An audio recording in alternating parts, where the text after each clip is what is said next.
వీళ్ళు 24 గంటలు ఒకడేమో యూట్యూబ్ స్టార్ అంటాడు, ఒకడేమో ఫ్యాక్షనిస్ట్ అంటాడు, ఒకడేమో రౌడీ అంటాడు, ఒకడేమో స్టాండప్ కమిడియన్ అంటాడు.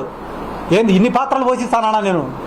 ఒకడు శాప్ చైర్మన్ అంటాడు, ఒకడు యువజన విభాగం అధ్యక్షుడు అంటాడు.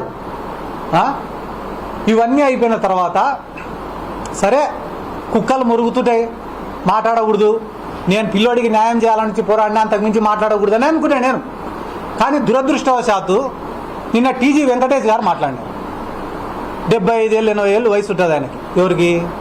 టీజీ వెంకటేష్ గారికి. ఆయన నా పేరు ప్రస్తావించకుండా నిన్న మొన్నటి వరకు నాకు కొంచెం ఇష్టం ఉన్నింది, ఆ ఇష్టం కూడా పోయింది, ఇప్పటి నుంచి మేము కూడా ఏందో మా కథ ఏందో చూపిస్తాము. వాస్తవం చెప్పాలంటే సార్, నిజం చెప్తాను సార్, టీజీ వెంకటేష్ గారు మీరు కూడా చూస్తుంటారు, నాకు మీరంటే కూడా చాలా అభిమానము, రెస్పెక్ట్ సార్. దేశవ్యాప్తంగా ఒక పేరు, ఒక గుర్తింపు ఉన్న నాయకులు మీరు కూడా, మీరంటే కూడా నాకు చాలా రెస్పెక్ట్. కానీ ఎప్పుడైతే నిన్న మీరు మాట్లాడిన మాటలు విన్నానో మీ పైన ఉండే ఆ రెస్పెక్ట్ కూడా పోయింది సార్. మీకు ఎట్టయితే నా మీద ఇష్టం పోయిందో మీ పైన రెస్పెక్ట్ కూడా నాకు పోయింది. ఎందుకంటే మీరు మాట్లాడిన మాటలు ఎంత డబ్బులైనా పెడతా, ఎంత డబ్బునైనా వారేస్తా, మీడియానైనా కొంటా, పోలీసునైనా కొంటా, జ్యుడిషియరీనైనా కొంటా, రాజకీయ నాయకులైనా కొంటా, నా ముందు ఎవడైనా కూడా బానిసల్లాగా బతకాల్సినంత అహంకారంతో మాట్లాడినారు సార్ మీరు. మీ వయసుకు మీరు మాట్లాడే మాటలు కానే కాదు. పిల్లల మేమేమన్నా మాట్లాడుకోవచ్చు, అట్లీస్ట్ మీ కొడుకైనా మాట్లాడచ్చు, కానీ సార్ మీరు మాట్లాడే మాటలు కానే కాదు సార్. ఏమంటున్నారు సార్ మీరు? రాయలసీమలో మీసాలు తిప్పుకొని తిరిగిన వాళ్ళు కూడా నా ముందర మీసాలు దించుకున్నారంట. ఎవరో 4 పేర్లు చెప్తే సార్ ఇంటా సార్ నేను కూడా. ఎవరు వాళ్ళు మీసాలు దించుకునే వాళ్ళు?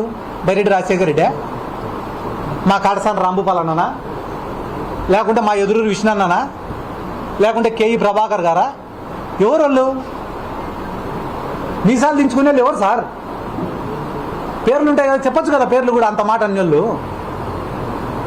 నాకు తెలిసి మీ ముందర కిందికి దించుకొని మీసాలు దించుకొని ఉండేది ఒకటే ఆయన్నే, ఆయన సోమిశెట్టి వెంకటేశ్వర్లు. ఆయనకు మీసాలు లేవు. కాబట్టి ఇంతగా మీరు ఒక విమర్శను తీసుకోలేని స్థాయిలో ఉంటేట సార్.